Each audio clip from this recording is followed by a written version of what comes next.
je te cède la parole. Très bien, bah, merci beaucoup. Merci pour, cette invitation, qui me fait très plaisir. J'enseigne assez souvent à Montréal. Bon, l'année dernière, je ne pouvais pas pour des raisons, que vous connaissez, que nous vivons tous encore.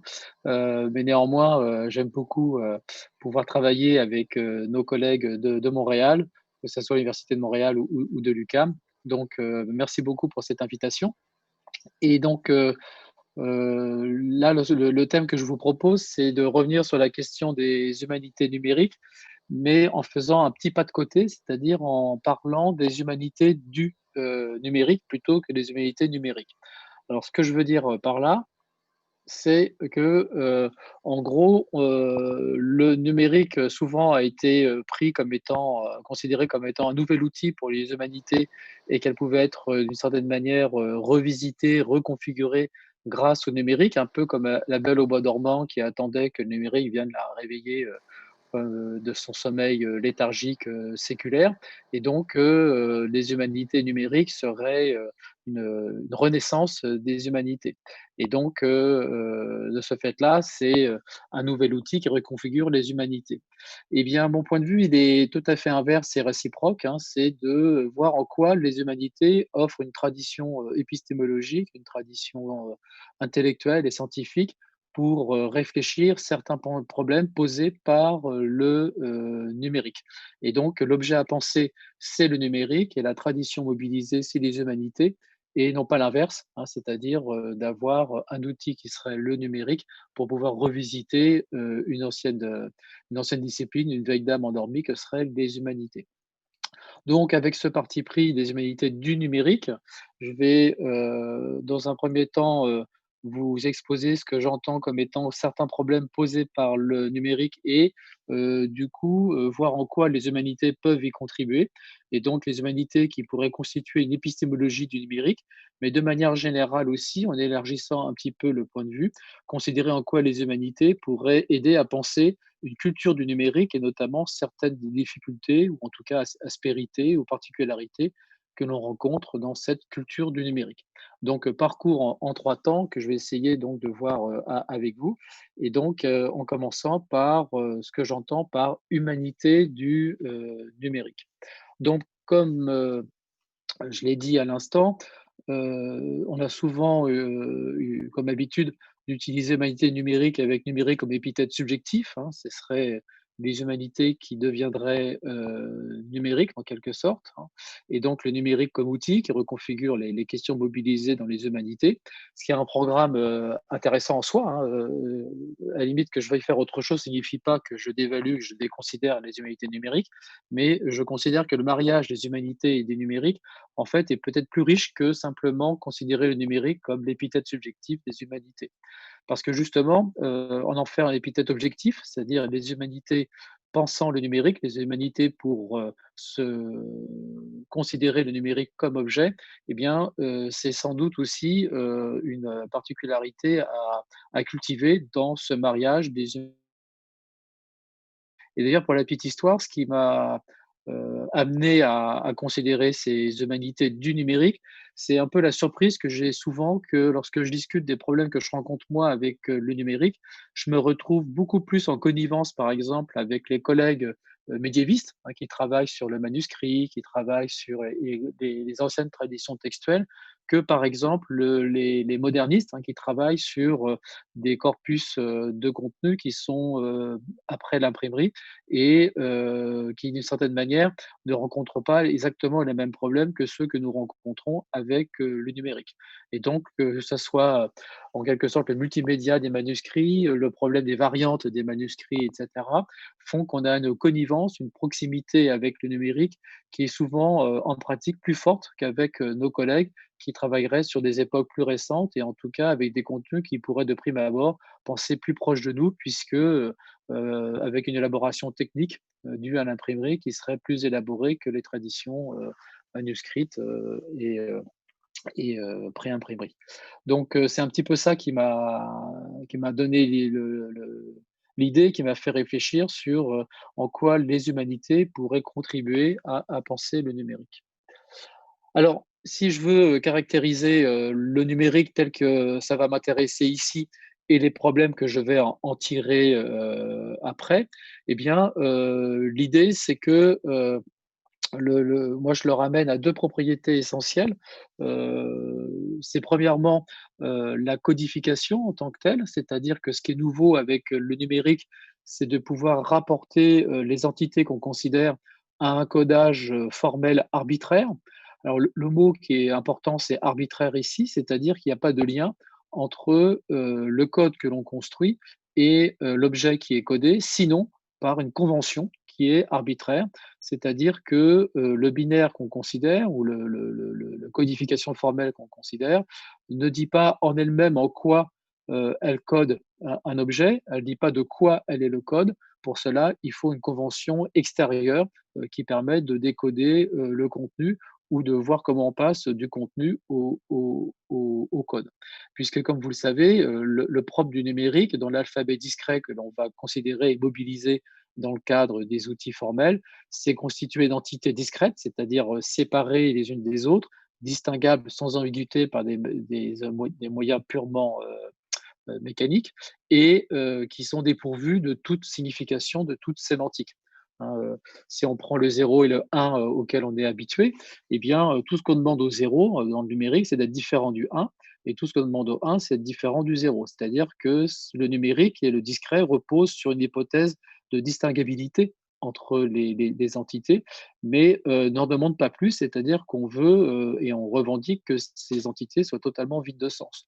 Donc, pour éviter une confusion qu'on fait parfois, le 0 et le 1 de l'informatique ou du numérique ne sont pas les 0 et les 1 de l'arithmétique, par exemple, hein. C'est-à-dire que ce qui nous intéresse ici dans le numérique, c'est leur absence de sémantique, hein, l'ascèse du signe, hein, comme je l'ai évoqué ailleurs, hein, pour se déprendre de toute considération sémantique et sémiotique à propos de ces entités formelles.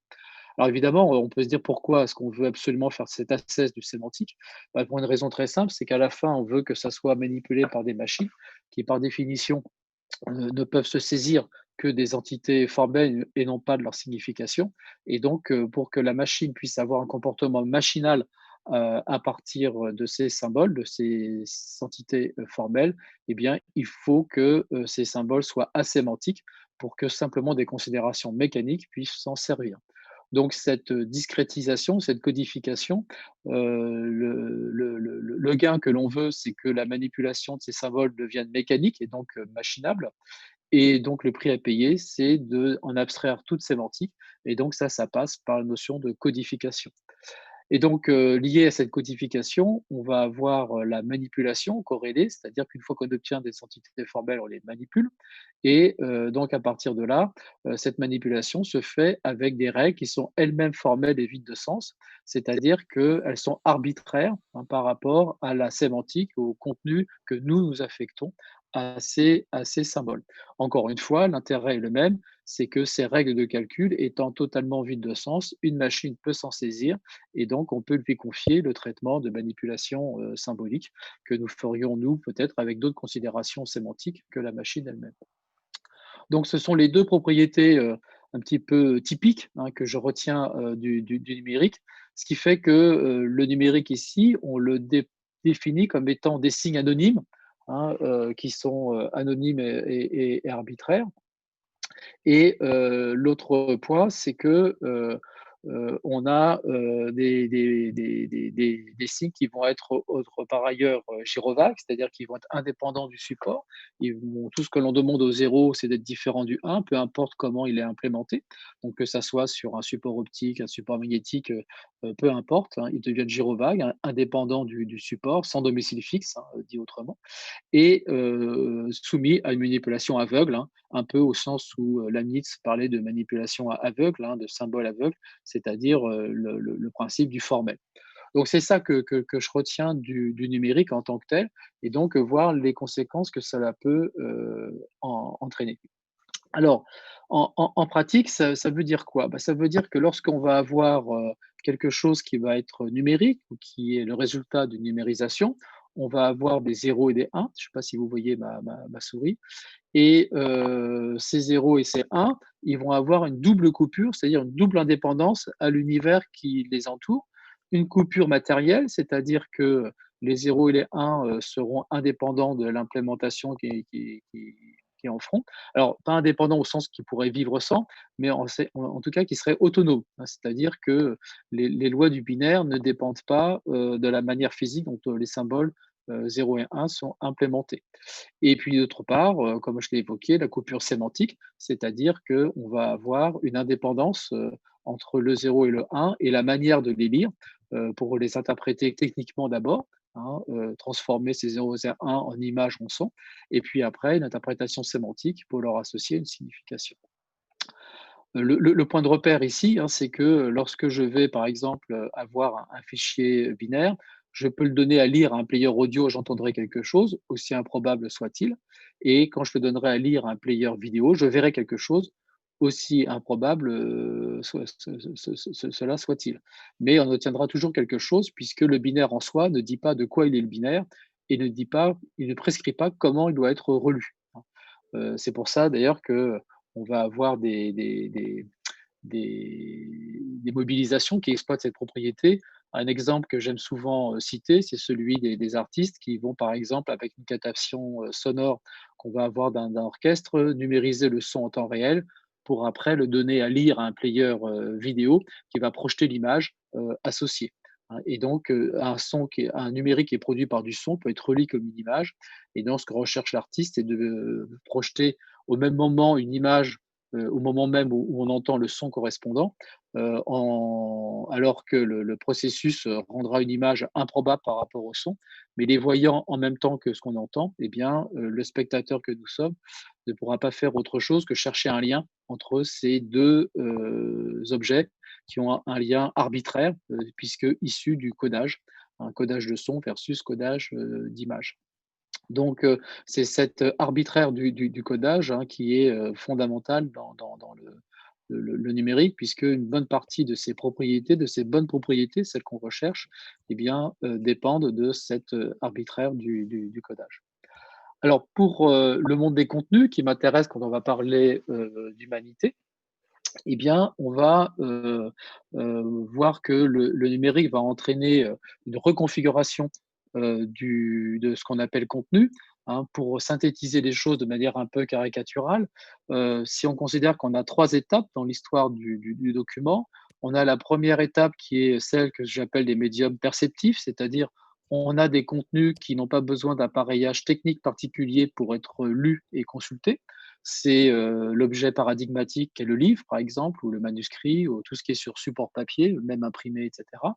Parce que, dans la mesure où, puisque je n'ai pas besoin d'artefacts techniques pour lire, ce qui est consulté est identique à ce qui est conservé, hein. Et donc, c'est le même objet qui conserve l'information que celui qui me donne l'information à lire et à consulter.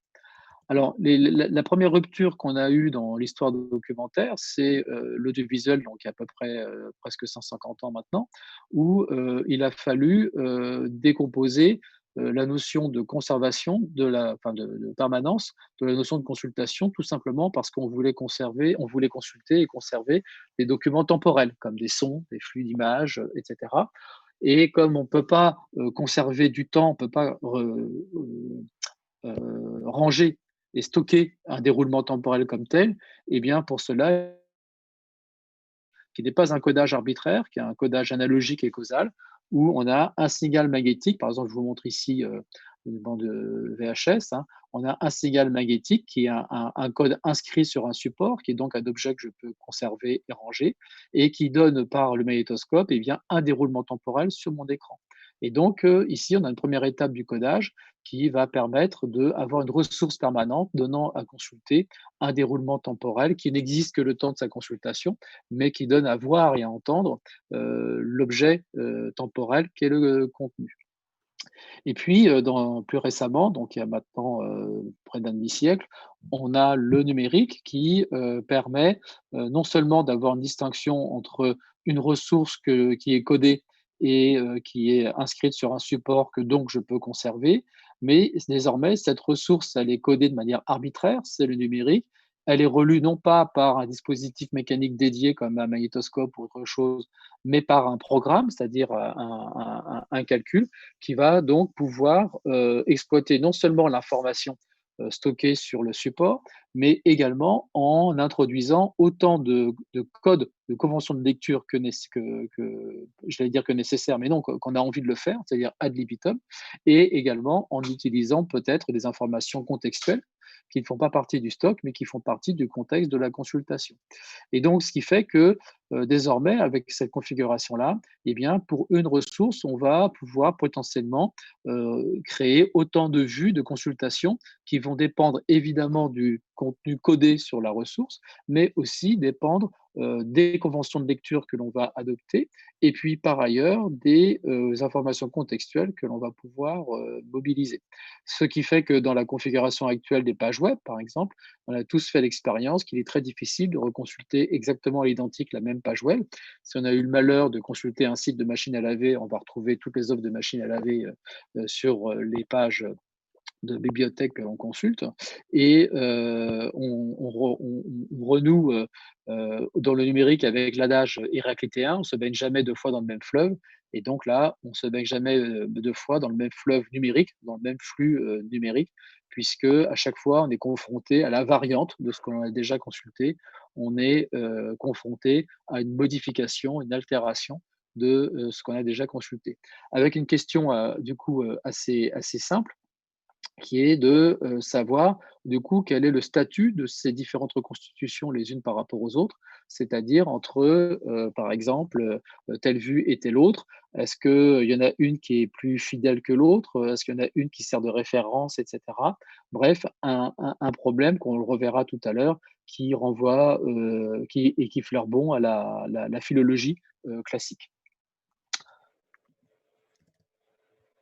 Donc, si on prend le contexte des contenus, hein, tel qu'on vient de le reciter, le resituer, et dans l'approche du numérique qu'on en a, qui est un codage arbitraire, qui donc, du coup, donne libre cours à une variété d'interprétations et de relectures selon les conventions que l'on va prendre, puisque le propre de l'arbitraire, c'est d'être arbitraire également au niveau de la relecture, eh bien, on va avoir une espèce de dilution et d'effacement, en tout cas de reconfiguration, complexification de la notion de contenu et de document. Et donc, pour faire les choses de manière un peu systématique, hein, c'est mon reste de côté ingénieur, comme Étienne l'a rappelé tout à l'heure, il y a l'origine du document, son usage et son contenu qui vont devenir en fait difficiles à caractériser. Et pour faire des slogans, je vais pouvoir parler d'une origine inassignable du document, c'est-à-dire que le document va devenir une abstraction qu'on aura du mal à situer dans son contenu, dans son origine. On va avoir une destination qui est insaisissable dans la mesure où l'usage va donner lieu à autant de variantes qu'il y a d'usages possibles et donc on aura du mal à situer quelle est la nature du contenu auquel on veut avoir affaire. Et puis enfin, on aura à travers les techniques d'identification des documents, un contenu qui va se diluer en information et donc on va avoir une déconstruction de l'entité documentaire. Alors, ce que je veux dire par là, c'est que la ressource devient anonyme pour une raison assez simple. C'est que des fois, on a l'habitude de considérer que un document, c'est une ressource qui va donner lieu à des reconstructions et une ressource qui est par exemple source XML, etc. Mais en fait, c'est un point de vue qui est partiel parce que en réalité, ce qu'on a, ce sont des ressources binaires sur un disque dur et donc, à partir de là, on va utiliser des décodeurs, des players, etc., qui vont nous permettre de reconstruire une image ou une vue quelconque, ou une restitution sonore du contenu.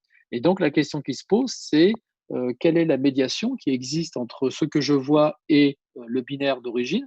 Quelle confiance je peux avoir aux codes qui ont été mobilisés, aux outils qui mobilisent ce code de lecture, ces conventions de lecture, ces formats, etc.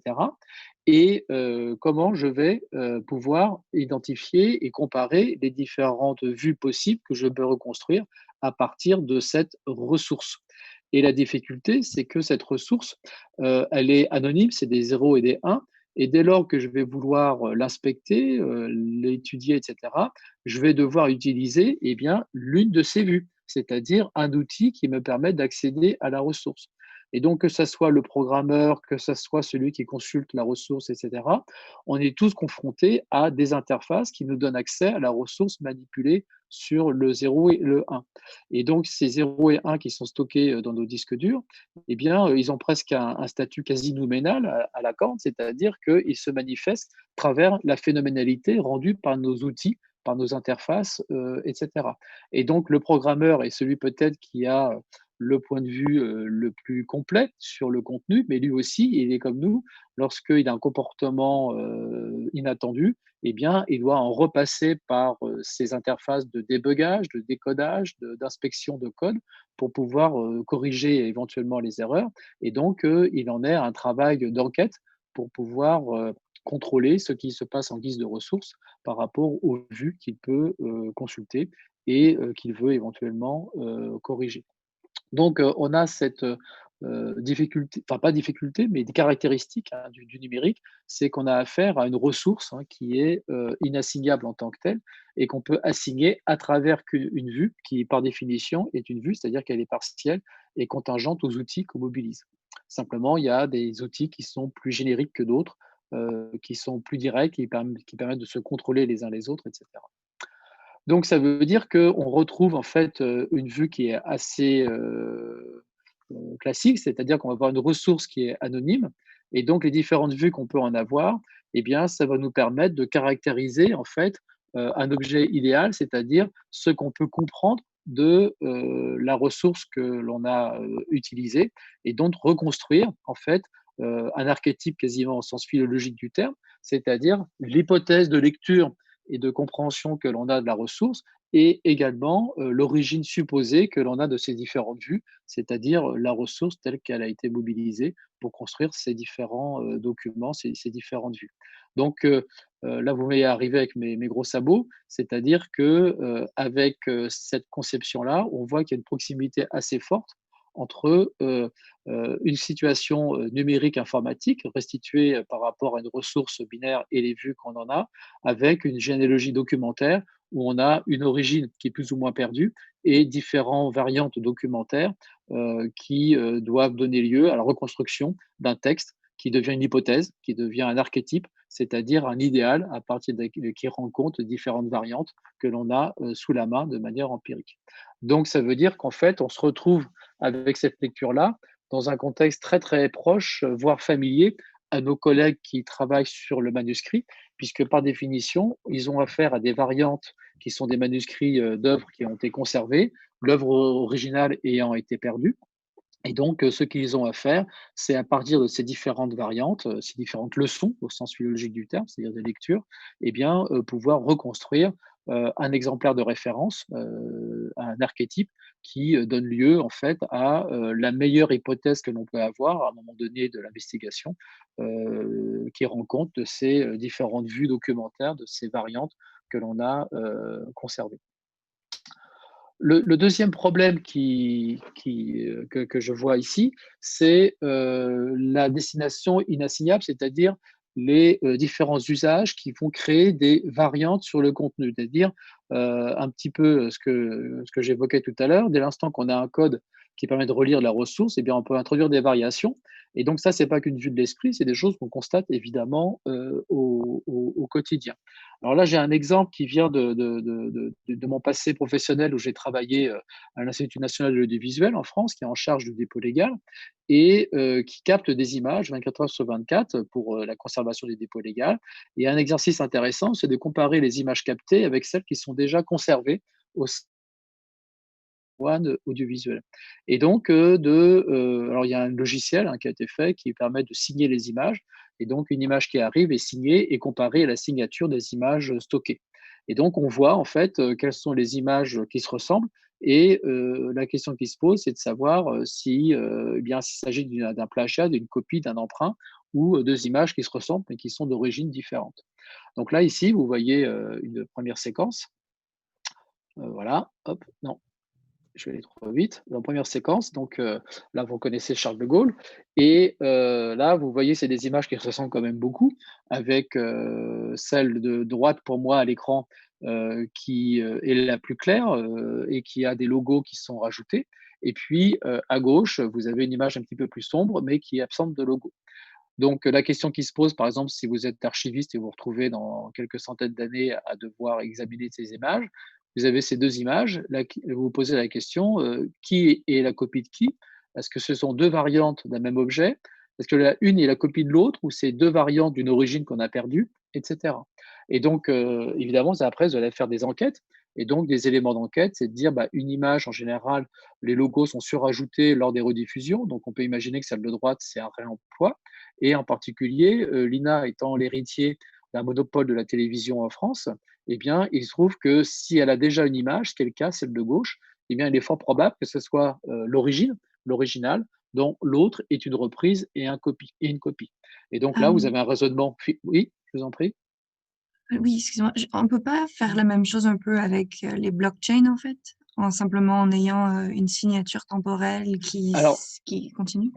complètement, c'est-à-dire que les blockchains, ce serait un outil pour pouvoir pister les variantes. C'est pas pour rien que les notaires et tous les actes administratifs sont très intéressés par les technologies de blockchain, parce que ça permet de verrouiller le problème de la variante de référence, hein. C'est-à-dire que à partir du moment où on l'a signé et qu'on l'a publié en blockchain, eh bien, vous avez un exemplaire de référence, vous pouvez opposer aux autres candidats possibles. Mais le problème de la blockchain, c'est que, comme vous le savez, c'est éminemment consommateur en ressources. Et donc, la question qui peut se poser, c'est la capacité à généraliser ce type de solution sur les masses d'images qui sont en circulation. Et donc, il est fort probable que pour des raisons de coût d'énergie, voire même de responsabilité écologique, eh bien, on puisse utiliser des solutions à la blockchain que sur un nombre assez limité de contenus qu'on va estimer critiques pour des raisons diverses et variées.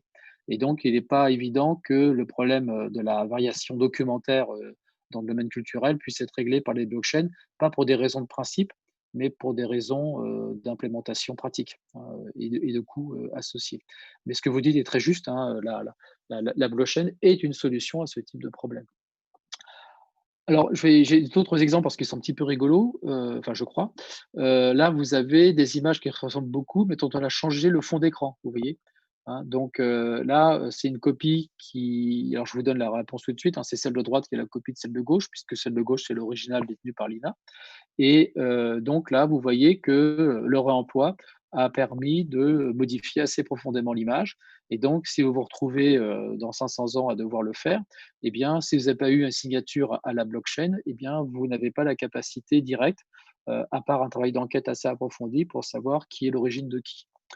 Là, une qui est encore un peu plus jolie, hein, c'est, celle-ci où, vous allez avoir, l'image de gauche qui est, l'original, qui est en couleur.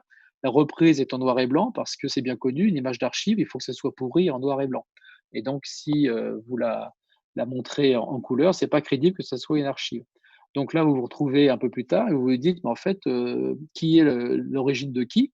Et donc vous avez l'impression qu'en fait, une hypothèse peut-être la plus sensée, c'est de dire qu'il y a un original qui est perdu, qui est en noir et blanc et qui a été colorisé par la suite et qui en plus a été retaillé avec un logo en surimpression pour pouvoir être diffusé ici. Et donc vous avez en fait un arbre généalogique qui reviendrait à un original perdu, une espèce de stemma qu'il faudrait reconstruire. Là, vous avez, là quelque chose qui est intéressant, c'est l'incrustation de personnages en fait, hein, qui a permis de modifier, le contenu. Voilà, toc, voilà, je sais pas si ça marche. Non, ça marche pas pourquoi. Il a l'air un peu figé. Hop et le Est-ce que petit cette dernier technologie oui, je vous en prie. est-ce que cette technologie donc pourrait aussi nous permettre de mieux détecter parce que les deepfakes, c'est un peu une question de signature aussi. À un moment donné, on peut déterminer que certaines parties de l'image, ont une signature qui ressemble beaucoup plus à quelque chose de contemporain à son origine, alors que, pas contemporain, c'est peut-être le mauvais mot pour des choses qui sont plus récentes, mais alors que le nouveau visage, souvent, va utiliser une technologie qui va pas reprendre exactement la façon dont l'image a été créée en arrière. Donc est-ce que c'est à ça aussi que ça peut servir? Alors complètement, ça vous permet déjà de détecter qu'il y a des images candidates pour être l'origine possible. Et après, vous pouvez avoir un travail de vidéo forensique, hein, c'est-à-dire, c'est un courant de recherche qui existe, hein, qui permet en appliquant certains traitements sur l'image, pouvoir trouver sous-jacente l'image d'origine à travers les différents ajouts, suppressions, etc., qui ont pu avoir lieu. Mais des fois, vous avez des modifications qui sont encore plus banales que cela, hein. Si vous prenez une vidéo sur YouTube, par exemple, et bien souvent, vous avez des images de journaux télévisés, par exemple, qui sont sur YouTube. Vous allez en trouver qui sont quasi identiques à l'original, sauf que la bande son n'est pas exactement la même parce qu'elle est de mauvaise qualité. Il y a des images du début et de la fin qui sont perdues, etc.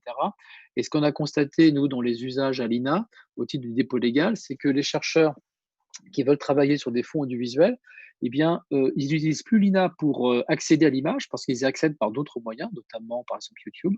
Mais par contre, quand ils veulent avoir une certitude de la nature de l'image qu'ils sont en train de voir, pour connaître l'identité de l'image et avoir sa certification, eh bien, ils viennent à l'INA pour avoir une référence objective qui est liée à la captation au titre du dépôt légal. Et donc, d'une certaine manière, on voit que les institutions patrimoniales deviennent les référents philologiques en fait pour la chaîne de contenu, c'est-à-dire qu'elles sont plus là pour avoir l'accès, de donner l'accès. Elles n'ont plus le monopole de l'accès alors qu'elles l'avaient jusqu'à ces dernières années. Là, c'est quelque chose qui est tombé dans les institutions patrimoniales. Dans certaines collections, il n'y a plus de monopole de l'accès pour ces institutions centralisées. En revanche, ce qui est intéressant, c'est qu'elles deviennent des tiers de confiance, en fait, hein, pour pouvoir délivrer l'identité, la certification, la version de référence qui sert à critiquer les autres, hein, ou alors s'assurer que lorsqu'on va faire un travail de recherche, on s'appuie bien sur la bonne image qui est bien ce qu'elle prétend être, hein, pour reprendre le vocabulaire archivistique. Alors, on va aussi avoir des contenus ineffables, c'est-à-dire qui commencent à se diluer dans une reconstruction informationnelle, puisque l'histoire qu'on a tous connue là, ces dernières décennies, c'est qu'on est parti de documents qu'on indexait, qu'on gardait en bibliothèque, et lorsqu'on a fait les premières mises en ligne, ben, on a fait des bibliothèques en ligne, en fait, hein, avec un web 1.0 qui était du document en ligne, etc. Et puis après, on a eu le Web of Data ou le Semantic Web qui ont permis d'avoir une vision d'informations structurées et liées entre elles, et donc qui ont dissous en fait la notion de document en ressources à noter. Et puis évidemment, aujourd'hui, on a une autre révolution informationnelle qui n'est plus la donnée structurée, mais la donnée non structurée, qui ne possède pas de signification en soi, mais qui possède une signification par sa massification et donc par les outils qui permettent de gérer cette masse, donc les outils de big data, d'IA neuronale et évidemment de dataviz qui sont associés à cette reconstruction des traitements des contenus appliqués à ces grandes masses d'informations.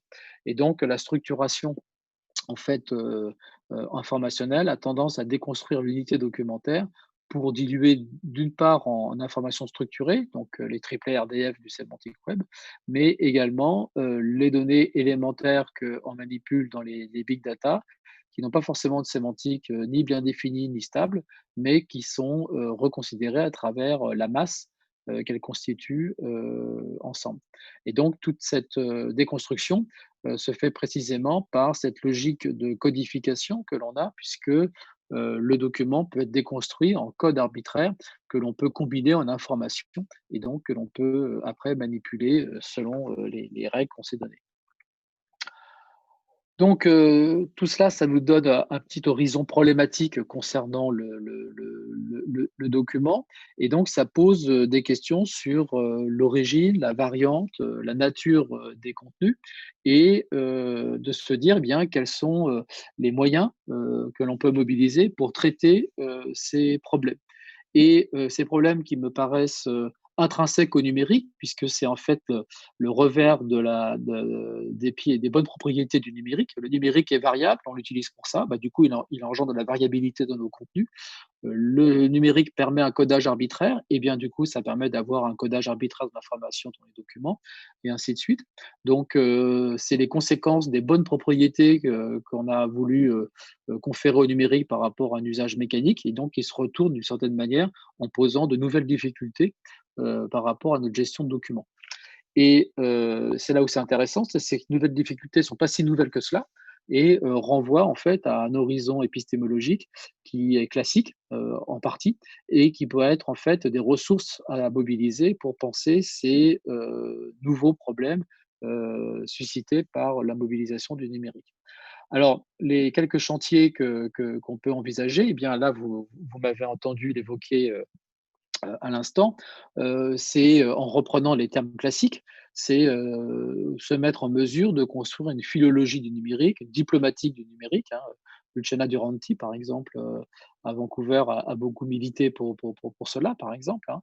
C'est-à-dire dans le cadre de la philologie du numérique, eh bien, établir des versions de référence, hein, qui est le but de la philologie, et donc de pouvoir avoir des outils pour pouvoir démarquer les variantes entre elles, restaurer l'histoire d'un contenu, définir son identité, bref, hein, avoir une intelligence renouvelée des contenus documentaires qu'on manipule. Alors, philologie du numérique, ça fleure bon son archaïsme. Si on veut le dire de manière moderne, ça serait du digital forensic, hein, c'est-à-dire être capable d'avoir des outils d'analyse pour confronter une image par rapport à ces variantes. Et l'exemple que vous donniez sur les fake news, par exemple, eh bien, c'est exactement un lieu d'usage, hein, de mise en œuvre de ces techniques, hein. Et donc, savoir si un personnage d'une vidéo a été effacé, s'il y a une énergie de l'image qui a été conservée ou modifiée, ça permet de savoir s'il y a eu un trafic la concernant, en jouant sur le fait que dans une image numérique, il y a beaucoup plus d'informations que ce qu'on voit, hein, puisqu'il y a énormément de bits qui sont porteurs d'une information qui n'est pas visible, ce qui utilise d'ailleurs les algorithmes de compression, hein, les algorithmes aussi de watermarking, hein, de filigranage, etc. Toutes ces choses-là sont bien connues depuis une trentaine d'années. Et donc, c'est autant d'outils qui permettent de construire une vidéo forensique pour déstructurer, enfin, déconstruire la production d'une image. Alors, très lié avec les philologies du numérique, on a la question de la diplomatique, qui, comme vous le savez, c'est la question d'établir l'authenticité d'un document, hein, savoir s'il est bien ce qu'il prétend être, et donc le fait de pouvoir, à l'instar de Mabillon, qui au XVIIe siècle proposait un dere diplomatica, et bien là, avoir un dere diplomatica numerali, c'est-à-dire de pouvoir être capable de définir des conditions, des outils, des règles méthodologiques pour déconstruire les images que l'on reçoit, hein. Là, on n'est plus sur les hagiographies du Moyen Âge comme avait Mabillon, mais on a les fake news à la Trump que l'on a à traiter. Et donc, c'est un enjeu tout aussi important, bien évidemment. Mais il y a d'autres chantiers que l'on peut ouvrir et qui aussi fleurent bon leur tradition humaniste ou des humanités, puisque évidemment, sous-jacent à la question de la philologie, de la diplomatique, on va retrouver la question de l'interprétation, c'est-à-dire de l'herméneutique, c'est-à-dire l'art d'interpréter les contenus et de pouvoir interpréter, donner un sens aux images que l'on voit, avec tous les problèmes qui sont inhérents à la sémiotique de l'image, qu'on connaît bien, mais sur lequel il faut rajouter la question du codage arbitraire et la manipulation logicielle qui a pu être apportée.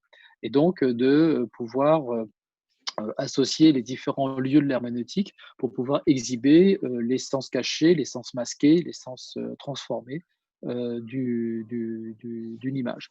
Et donc, d'une certaine manière, pour le rassembler en un slogan, je dirais que l'herméneutique du numérique, c'est surmonter un double arbitraire. L'arbitraire du signe, qu'on connaît bien, au moins depuis Port-Royal, mais qui a été repris par Saussure, et puis l'arbitraire du code, hein, qui est un peu le petit nouveau venu, hein, qui est l'invention du XXe siècle, même s'il y avait des préalables de codage cryptographique, mais qui a été érigé en principe calculatoire, le codage arbitraire qui nous permet d'avoir nos objets numériques. Alors, peut-être de manière plus large encore, on peut aussi envisager le numérique à travers une autre épistémologie qui viendrait aussi d'une tradition des sciences humaines, c'est celle que j'appelle l'épistémologie de la trace, hein. C'est souvent, on assimile les enregistrements numériques à des traces, hein, notamment pour notamment la gestion des données. la gestion des données privées, c'est un terme qu'on retrouve souvent, les enregistrements des comportements des usagers sur un service, leur exploitation en big data. On va parler de ces données comme étant des traces du réel. Et donc, là, cette épistémologie de la trace, quand on dit que le numérique permet de constituer des traces, eh bien, c'est quelque chose à questionner parce que le sens de trace n'est pas exactement le même aujourd'hui avec le codage arbitraire que ça pouvait avoir naguère lorsqu'on avait d'autres paradigmes scientifiques. Et donc, l'hypothèse que je fais, c'est qu'il faut remettre en perspective la notion de trace, sachant que, par exemple, jusqu'au Moyen Âge, le réel se manifestait à travers la perception qu'on en avait, et donc percevoir au temps antique et médiéval, c'est avoir une similitude avec le perçu, c'est-à-dire que la trace, c'est ce qui ressemble, hein. Alors que depuis la modernité, au moins avec Descartes, la perception et la trace, c'est ce qui est causé par le perçu. Eh bien, nous, aujourd'hui, on a un rapport de la perception et de la trace du réel qui n'est plus une cause, qui n'est plus une ressemblance, mais qui est le codage au sens arbitraire. Ce n'est pas le codage analogique, par exemple, de la bonne vieille cassette VHS, qui est un codage magnétique, qui est en fait un transcodage en termes de causalité électromagnétique vers une autre, hein. Là, on a un codage arbitraire, hein, où c'est un binaire qui, par une convention de lecture, va quantifier un signal physique.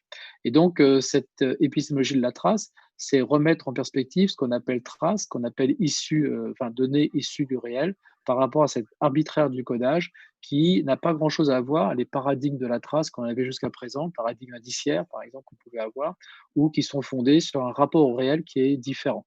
Et donc, c'est en ce sens qu'à mon avis, il y a un programme de recherche, en tout cas, c'est le mien pour l'instant, de déconstruire la notion de trace par rapport à cette notion de codification du réel par les données. C'est-à-dire qu'en gros, les données ne sont pas des traces, les données sont des codages qui permettent après d'inventer des solutions algorithmiques, mais dont le lien avec les réalités est très ténu, d'où les problèmes d'ailleurs que l'on a dans l'explicabilité des algorithmes et notamment des outils de big data et d'intelligence artificielle neuronale.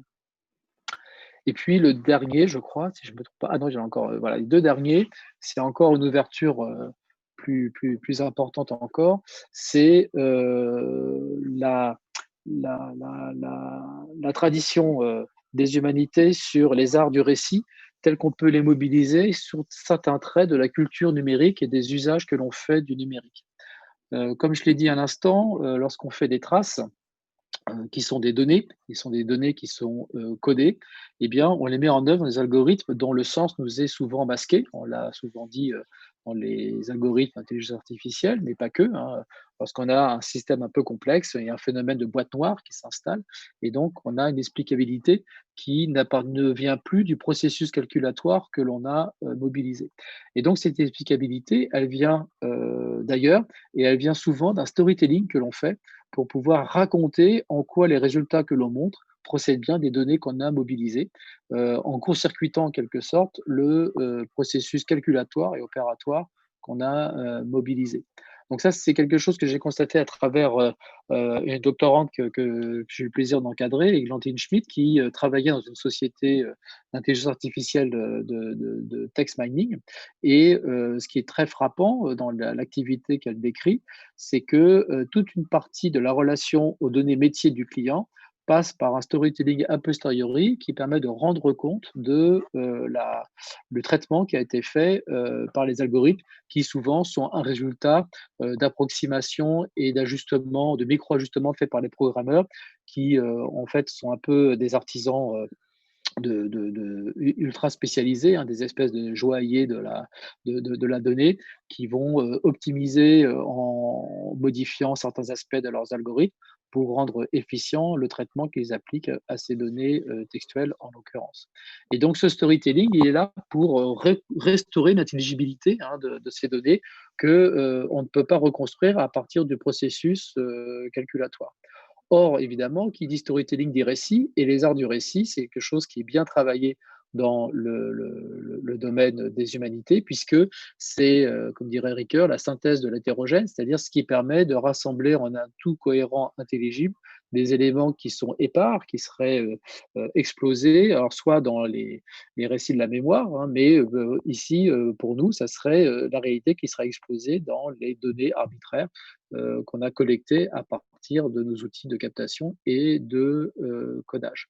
Et donc, l'enjeu, eh bien, c'est cette synthèse de l'hétérogène qui sera à mettre au service d'une rhétorique de l'intelligibilité, c'est-à-dire de pouvoir redonner du sens à ce numérique qui n'en a pas et à des manipulations qui n'en ont pas non plus. Et donc, on part de données qui, a priori, ont un sens pour ceux qui les ont produits, pour les logiques métiers, les logiques d'usage, les logiques sociétales qui sont sous-jacentes. On a un traitement qui va être fait et à partir de là, c'est de pouvoir reconstruire une compréhension, une interprétation, une intelligibilité aux résultats qui sont issus de ces processus. Donc, ce travail n'est pas simple parce que la complexité des traitements fait qu'il est difficile de le faire directement à travers ces algorithmes. Alors, les mathématiciens aujourd'hui, ceux par exemple que j'ai à Sorbonne Université à Paris, travaillent beaucoup sur cette notion de pouvoir associer au traitement de l'IA des modèles mathématiques qui permettraient de donner du sens aux traitements qui sont faits et donc aux résultats qui sont produits. Mais il y a également aussi l'autre piste qui est de, en particulier, conserver l'historicité des données, de leur signifiance, pour pouvoir y confronter l'intelligibilité des résultats produits. C'est un peu ce qu'on connaît aujourd'hui avec les études épidémiologiques du Covid, hein, où la question qui se pose, c'est en quoi est-ce qu'on peut comparer des données collectées à tel endroit qui vont être utilisées pour en tirer telle et telle conséquence de prévision sur la propagation du virus, le comportement, etc. Et on apprend souvent à nos dépens que une étude épidémiologique faite à un endroit n'est pas réplicable à un autre endroit parce que, quoi qu'en dise l'IA et les modèles statistiques, les données dans ton histoire, elles résistent et donc elles ne sont pas totalement interchangeables, même si on les a quantifiées et rendues identiques à travers nos fameux tableaux Excel. Et donc, il y a une historicité, oui, une généalogie culturelle des données qu'il faut prendre en compte si on veut avoir des résultats qui soient intelligibles et donc qui puissent avoir une robustesse scientifique par rapport au réel qu'elle serait censée décrire. Alors, là, c'est un peu la première étape, enfin la deuxième étape de mon parcours, c'est de parler, là, je vous ai parlé de l'épistémologie du numérique, c'est-à-dire la construction de la connaissance, à partir, du numérique et des problèmes que cela pose et donc, vous avez vu que je propose quelques chantiers, qui me paraissent pertinents par rapport à des enjeux du numérique qui, en fait, prennent, racine dans une tradition, tout à fait importante, qui, fournit déjà, de nombreux concepts, de nombreux outils, pour pouvoir attaquer ces questions. Alors évidemment, tradition n'est pas raison. Ça ne veut pas dire qu'il va falloir simplement répéter, ce qu'on a déjà fait avant, hein. La notion de vidéo forensique montre bien, tout le déplacement qu'il faut faire par rapport à la philologie classique. Mais, le fait de comprendre, le statut de la variante, le fait que la variante, c'est pas un objet si nouveau que ça, parce qu'on a déjà eu des cultures de la variante avant le numérique, ce qui est la culture du manuscrit, eh bien ça nous permet de comprendre un peu mieux ce qui nous arrive et de voir quels sont les, chantiers qu'il faut ouvrir pour, les surmonter, sachant que là, on n'a pas, plusieurs siècles devant nous. L'accélération technologique fait qu'il faut sans doute, s'équiper, pour aller, un peu plus vite si possible. Alors maintenant, ce que je voudrais aborder, c'est une autre dimension qui est, le rapport à la connaissance, le rapport à la culture à travers ce que j'appelle la culture du numérique et Bruno, de oui? est-ce que tu accepterais une petite pause pour voir s'il y a des questions? Oui, bien sûr, puisque c'est une respiration de mon exposé. Merci Stétienne, c'est le moment qu'il fallait. C'est ça. Très bien vu. Voilà. Donc, je vous invite d'intervenir si vous avez des questions ou des commentaires. Je veux souhaiter la bienvenue à Jacqueline Bourdeau, qui n'a pas l'habitude. Un instant, je vais me montrer la tête. Bonjour Jacqueline, qui est là pour la première fois à notre rencontre. Bienvenue. Bonjour. Et puis, voilà, j'invite des commentaires. Valérie, toi, tu es Euh, bienvenue aussi. Vas-y, Mao. Vous n'êtes Oui, pas donc en obligé, fait, hein. j'en avais plein, mais je n'osais pas vous déranger pendant. Ah oui, je vous en prie. Dans l'absolu, c'est toute cette question d'intersectionnalité qui vient rentrer dans l'épistémologie, en fait, dans les questions herméneutiques. Et la question que je me pose, c'est de quelle façon vous faites, en fait, parce que bon, je vais arriver à poser la question. Pour faire une traduction entre des, des, des cercles herméneutiques et donc des positions intersectionnelles, Mhm. ça prend de fait une sorte de position arbitraire qui décide que c'est à cet endroit-là que se place le commun, etc. Donc, comment est-ce que vous traduisez euh, toutes ces différentes cultures ou traditions dans un commun? Déjà, vous avez, un peu comme dans la philologie classique, vous avez l'histoire du document qui vous donne le commun partagé qui est sa genèse à la fois matérielle et technique. Là, tout à l'heure, je parlais de vidéo forensique.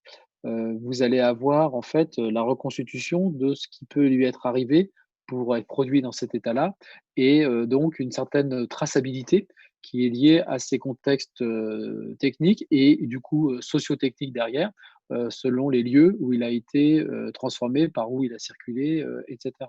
Alors après, vous avez l'interprétation ou le sens que vous avez donné à ces transformations et donc, là aussi, par cercle concentrique, en fait, vous allez élargir la discussion.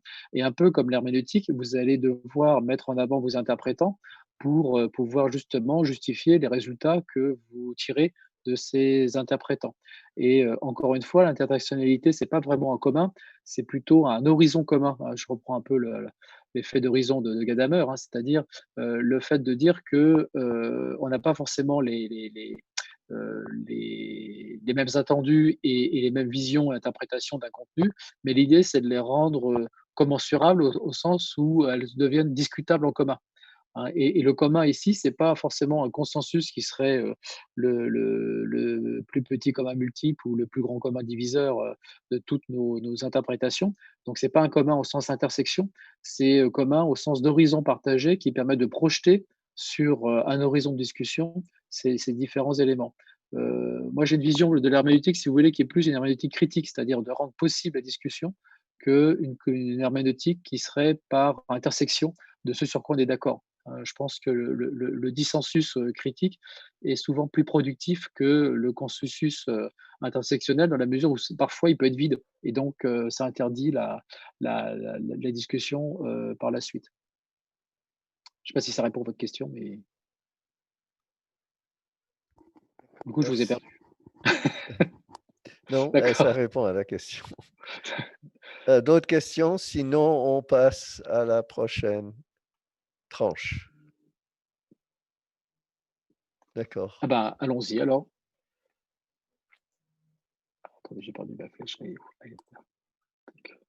Alors, donc cette idée de culture du numérique, c'est de pouvoir précisément caractériser ce qu'on peut penser du numérique et quels problèmes ça peut poser par rapport aux humanités et en particulier à un point de fuite des humanités qui serait de voir dans quelle mesure se construit un humanisme du numérique. Et donc c'est un peu ce que je disais dans mon titre, comment on passe des humanités comme épistémologie à humanité comme humanisme du numérique. Alors, premier point sur le rapport au numérique, ce que change le numérique, eh bien, pour reprendre un peu la caractérisation que j'avais faite au départ, on peut essayer, à titre un peu de petit défi, de définir le noème du numérique. Hein, c'est-à-dire, de la même manière que Barthes, dans La Chambre claire, avait défini la photographie analogique en disant la photographie, ça a été, c'est-à-dire que quand je regarde une photographie, je sais qu'il y a quelque chose qui a impressionné la pellicule dans un processus indiciaire et causal, hein, ce qui lui fait dire d'ailleurs dans ce texte cette belle expression quand il regarde une photo d'un grognard de Napoléon, il dit je vois les yeux qu'ont vu l'empereur. Hein, c'est-à-dire il y a un lien entre ce grognard de Napoléon qui a impressionné la pellicule de Napoléon, qui lui impressionne la pellicule de l'objectif, qui elle-même va impressionner la rétine de Roland Barthes. Et donc, on a une chaîne causale, en fait, continue, ou en tout cas par jalon, entre le grognard et entre Napoléon et Roland Barthes. Donc, ça a été qui est en fait le noème, c'est-à-dire le concept sous lequel on va aborder une photographie quand on la voit, c'est-à-dire le crédit, la promesse, hein, qu'on voit dans une photographie, ce qui fait qu'on peut avoir une photographie truquée, alors que par exemple, on n'aura pas un tableau truqué, on aura un tableau qui sera faux, parce que ce sera une mauvaise attribution. Mais par contre, on n'aura pas un tableau truqué alors qu'on a une photo truquée, dans la mesure où cette promesse de ça a été peut être détournée et transformée. Le domaine numérique, si on veut le caractériser dans ce sens-là, je dirais que c'est exactement la même chose, sauf que c'est tout le contraire. C'est-à-dire, dès lors que vous voyez et vous envisagez une entité numérique, vous savez qu'elle est codée de manière arbitraire et qu'elle est le résultat d'un calcul, c'est-à-dire qu'elle a été manipulée. Et qu'en plus, elle le sera, c'est-à-dire qu'elle est prise dans une chaîne de traitement, et donc dès lors qu'elle a été manipulée, eh bien, elle sera encore manipulée. Alors l'exemple derrière, c'est la photo numérique, par exemple, hein, où dès que vous avez un signal numérique lumineux qui arrive dans votre objectif, eh bien, il est d'emblée codé par les effets de seuil, hein, qui vont donner déjà un premier codage arbitraire dans votre cellule, qui va après être transformé pour donner le format interne de la photo ou un format standard JPEG ou autre pour son export, etc.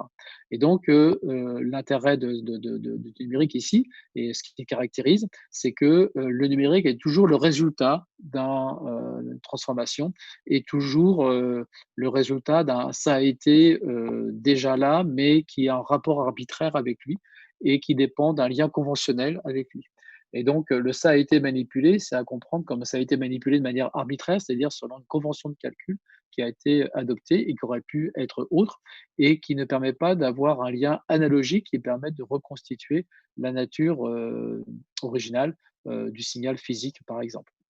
Donc, c'est une caractéristique du numérique qui rend si difficile le travail forensique, par exemple, qu'on évoquait tout à l'heure, puisqu'il va falloir y aller de biais, notamment, par exemple, par rapport à l'histoire des formats, l'histoire des machines, l'histoire des contextes sociotechniques dans lesquels un objet numérique a pu être conçu. Parce que si le numérique n'a pas d'histoire en tant qu'algorithme, les machines en ont une, les formats en ont une, etc. Et donc, à travers cette historicité liée à nos outils du numérique, pour essayer de retrouver et contourner cette propriété du numérique de ne pas avoir d'histoire, dans la mesure où il est toujours le résultat d'une manipulation arbitraire.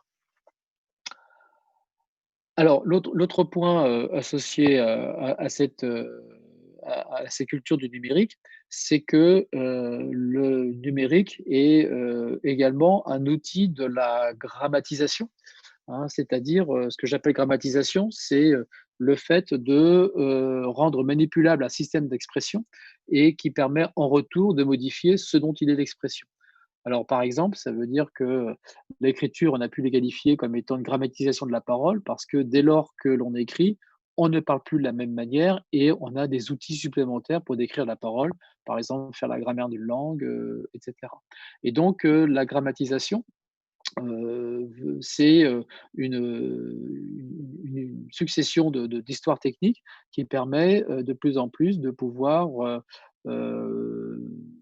modifier nos systèmes d'expression, de les matérialiser à travers des techniques qui les rendent manipulables et qui en retour donc modifient ce qui est exprimé à travers ce système d'expression. Donc, l'écriture grammatise la parole, le numérique, enfin la vidéo numérique a permis de grammatiser la vidéo analogique en la rendant navigable, fragmentable, segmentable, etc. Et donc, on a fait retour sur d'autres manières de tourner, de faire du cinéma, de l'analyser, de le comprendre, etc. Donc, c'est ce concept assez riche de grammatisation, hein, que l'on retrouve par exemple mis en œuvre dans les travaux de Jack Goody concernant la raison graphique, ou en disant qu'à partir du moment où l'on sait écrire et on a une grammatisation de la parole, eh bien, on se retrouve à avoir des structures cognitives propres à l'écriture, qui n'appartiennent pas stricto sensu à une culture de l'oralité, et qui sont les bénéfices que la réflexion tire de structures graphiques rendues possibles par l'écriture, et qui deviennent dès lors des structures de pensée, des structures cognitives voire noétique, hein, pour reprendre la question que m'avait posée tout à l'heure Étienne, c'est-à-dire des conditions de possibilité de la pensée. Donc, on va avoir, selon Goody, trois structures fondamentales, la liste, le tableau, la formule. Bon, c'est des choses qui sont bien connues, je n'insiste pas trop là-dessus. Mais l'idée, c'est que ces structures soient rendues possibles par l'écrit et deviennent en fait des manières de penser, hein, des manières propres à la pensée. C'est-à-dire que, par exemple, la liste, ça va permettre de catégoriser, le tableau, ça va permettre de construire des systèmes, et la formule, ça va permettre de faire, comme son nom l'indique, de la formalisation, c'est-à-dire d'avoir une représentation par des écritures qui ne se parlent pas, mais qui se prêtent à l'inférence formelle, c'est-à-dire la réécriture uniquement sous la force de la forme syntaxique de ce qui a déjà été écrit. Donc, le principe, il est assez simple, hein, c'est-à-dire que si vous prenez un petit texte, comme je parle, même si certains parlent aussi entre eux, mais nous parlerons ensemble lors des discussions. Si vous le dites de manière orale, vous pouvez entendre que certains mots se ressemblent, mais comme à l'oral, un mot sitôt proféré, sitôt oublié, eh bien, on peut l'avoir noté, mais on n'a pas les moyens de vérifier et de comparer ces mêmes mots. Mais dès lors qu'ils sont écrits, eh bien, je peux revenir à la phrase, je peux la lire dans le sens que je veux, à l'endroit, à l'envers, et surtout, je peux la lire en prenant un mot particulier au dépend des autres. Donc, par exemple, je peux repérer celui-là, et comme c'est l'écriture, bah, je peux le recopier à côté. Pareil pour le suivant, et ainsi de suite. Et donc, ce que je peux faire, c'est avoir un accès direct au contenu indépendamment de la linéarité de l'oralité. Et puis, par ailleurs, reconstruire une structure comme par ici la liste, qui me permet de comparer différents termes entre eux dans une synopsis, hein, c'est-à-dire les rendre visibles ensemble, dans une synopsis spatiale qui permet de déceler des rapports qui sont visibles à l'écrit, mais qui ne sont pas forcément audibles à l'oral. Et donc, par exemple, de pouvoir distinguer qu'ici, je vais avoir une conjugaison, donc inventer la notion de grammaire pour décrire la langue, parce que l'écriture me la rend visible, visible ces rapports, hein, et ces structures sous-jacentes à la langue. Donc, c'est par exemple ce que Sylvain Auroux a travaillé dans son bel ouvrage La révolution technologique de la grammatisation, où il argumente que l'écriture est une observation de la langue, et donc est un outil d'observation de la langue, et donc justement, c'est toutes les connaissances linguistiques deviennent des artefacts de l'écriture, puisque l'écriture, c'est ce qui va rendre objectivable en fait, et étudiable les objets de la parole et de l'oralité. Un peu comme aujourd'hui, les structures d'enregistrement nous ont permis de renouveler la linguistique de l'oralité à travers des corpus enregistrés, et donc de pouvoir eh bien, avoir d'autres regards sur les structures linguistiques. Alors, lorsqu'on va aborder le numérique, eh bien, souvent, le numérique, il va se traduire comme un apport du calcul par rapport aux structures de la raison graphique. Pourquoi? Parce que le numérique, évidemment, ça ne se voit pas. Les 0 et les 1 sont des entités abstraites qui n'existent pas pour elles-mêmes. Elles existent qu'à travers leur mise en œuvre, soit matérielle, c'est-à-dire c'est bien les trous et les bosses de nos supports optiques ou les tensions magnétiques de nos disques durs, etc., ou à travers l'usage que l'on en fait dans nos outils de lecture de contenu numérique, etc. Donc, si on veut comprendre les effets du numérique, il faut le voir à travers les objets qui sont manipulés par le numérique, et en particulier les objets qui, pour la plupart, sont issus de notre raison graphique, c'est-à-dire les documents, les contenus, et donc les structures qui sont propres à cette culture graphique. Donc, ce que j'ai évoqué, la liste, le tableau, la formule, etc. Et donc, une idée et un accès possible à la culture numérique, en fait, à la construction des notions qui seraient propres au numérique, c'est de considérer ce que le numérique fait aux structures de la raison graphique, et donc d'extrapoler sur les objets d'une raison computationnelle qui serait au numérique, ce que la raison graphique est à l'écriture. Et donc, bon, je vais pas trop détailler ici, mais la proposition, c'est de dire que liste plus calcul, c'est égal à un programme qui s'exécute, qui produit un résultat. Le tableau plus le calcul, ça donne la notion de réseau, un peu au sens internet, mais également la métaphore du réseau qui sert à structurer nos différents éléments ça et là. On a à voir du management en réseau, la sociologie en réseau, l'économie des réseaux, etc. Et bon, la notion de couche, là, je passe parce que ça m'amènerait trop loin d'un point de vue technique. Et puis, enfin, la notion de schéma, hein, qui est une représentation spatio-temporelle graphique. Eh bien, lorsqu'on rajoute le calcul, on va avoir ce que les ingénieurs appellent une maquette numérique, qui est très utilisée dans l'ingénierie et dans les manufactures, enfin des avions, des voitures, etc. Et ça donne en fait un substitut du réel que l'on peut interroger et qui nous aide à le simuler. Et donc, ça devient un véritable, non seulement outil, mais instrument cognitif, dans la mesure où la maquette numérique devient la représentation du réel qui fait foi, hein. Notamment aussi, on le voit avec la notion de jumeaux numériques, hein, qui de plus en plus émerge ça et là dans l'industrie, mais qui se retrouve aussi également dans certains modèles macroscopiques. Par exemple, on voudrait avoir des jumeaux numériques du climat, etc., pour pouvoir envisager ces évolutions et les différents scénarios d'évolution du climat. Alors, ça, c'est des structures un peu générales, hein, sur la raison computationnelle, les manières de voir le numérique à travers le rapport à la connaissance qui nous permet de construire. Alors, ça a été manipulé, le fait de pouvoir gérer des programmes, des réseaux, des schémas, des maquettes numériques, etc.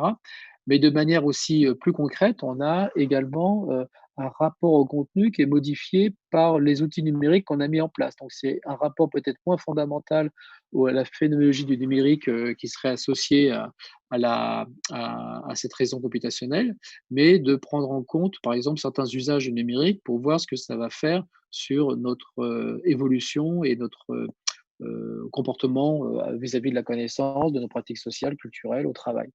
Alors, je vais prendre un exemple très simple, il y en aura certainement d'autres qu'on pourrait prendre, mais je vais prendre un exemple très simple qui est le fameux copier-coller qu'on utilise tous, qui existe depuis maintenant pas mal de décennies et qui sert à beaucoup à réaliser de nouveaux contenus, etc.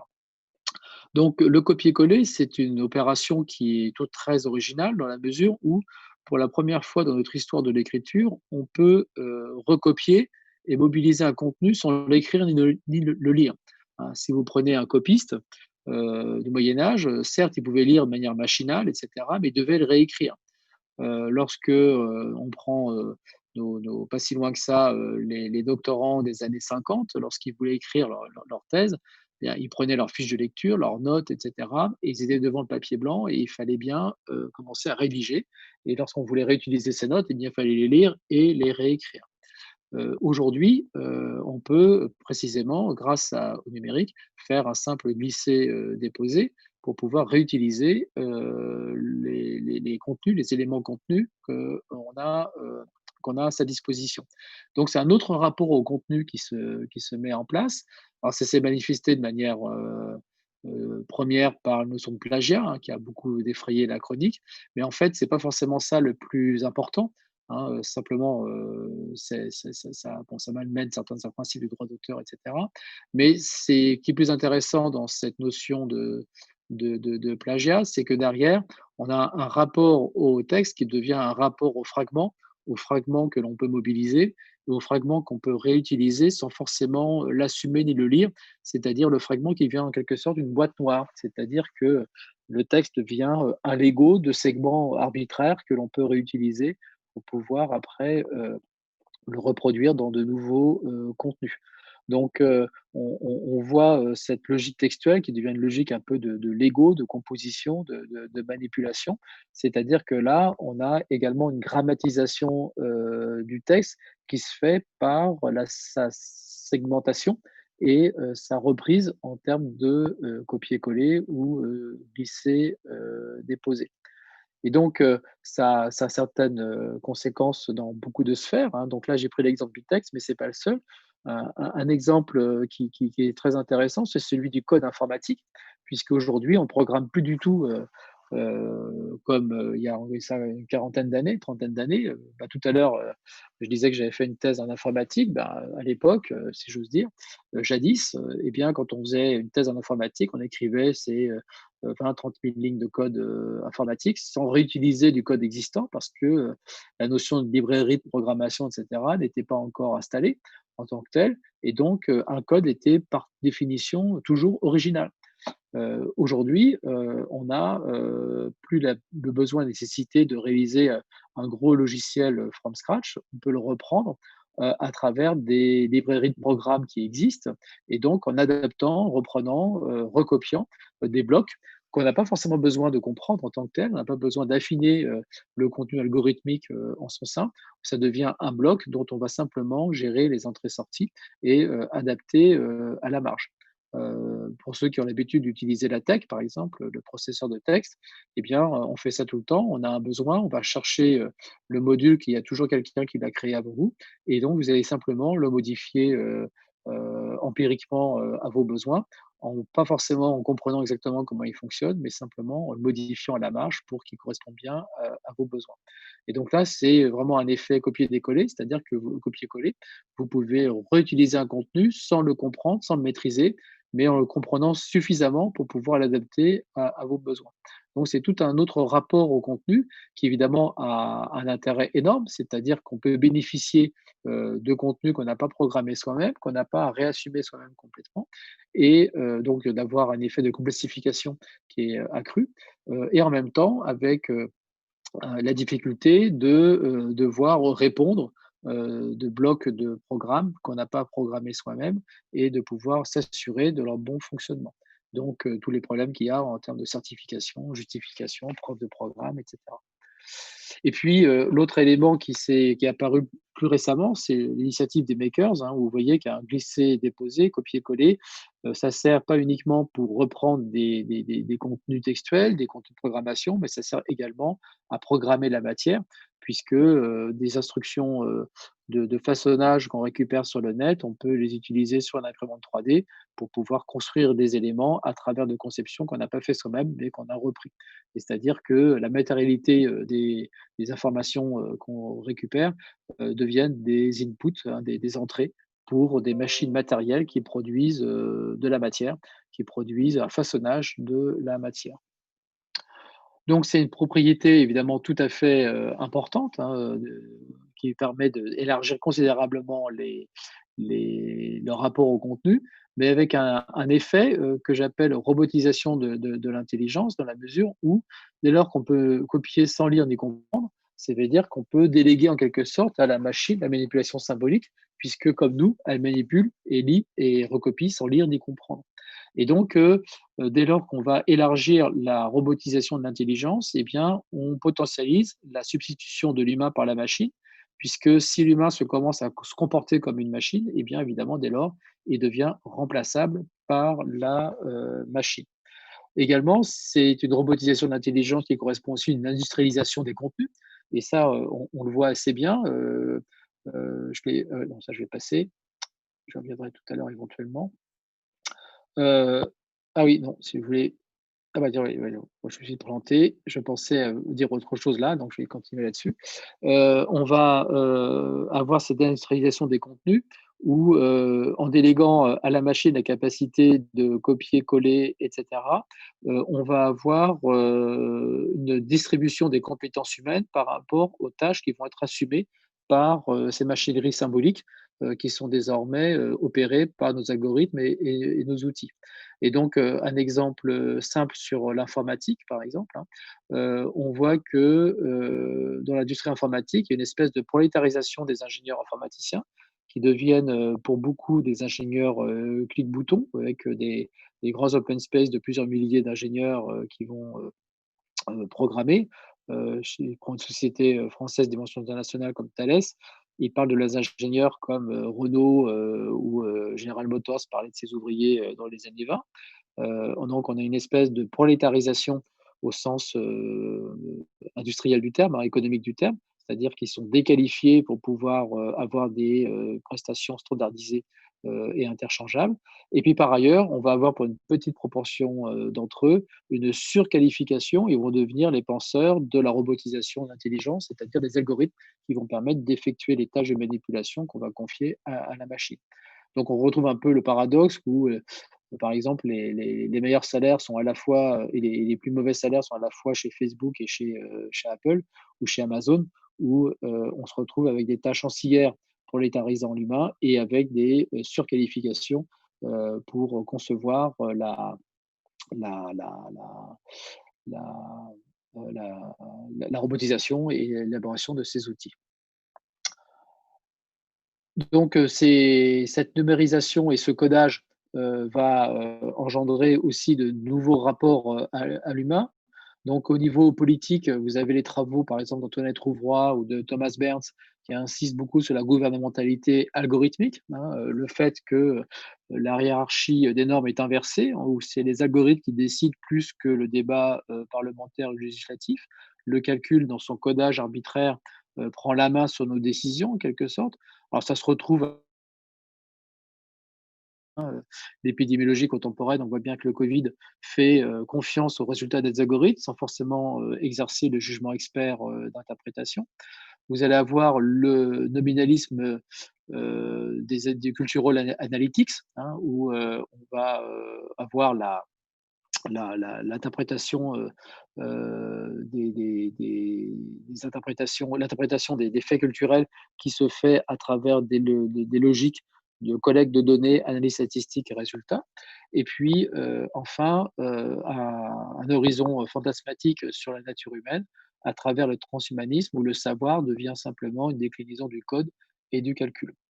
Donc, je parlais là à l'instant du nominalisme de la culture avec le big data qui est une base de la cultural analytics, hein, où on va analyser les données après leur collecte pour en faire des restitutions et qui vont être en quelque sorte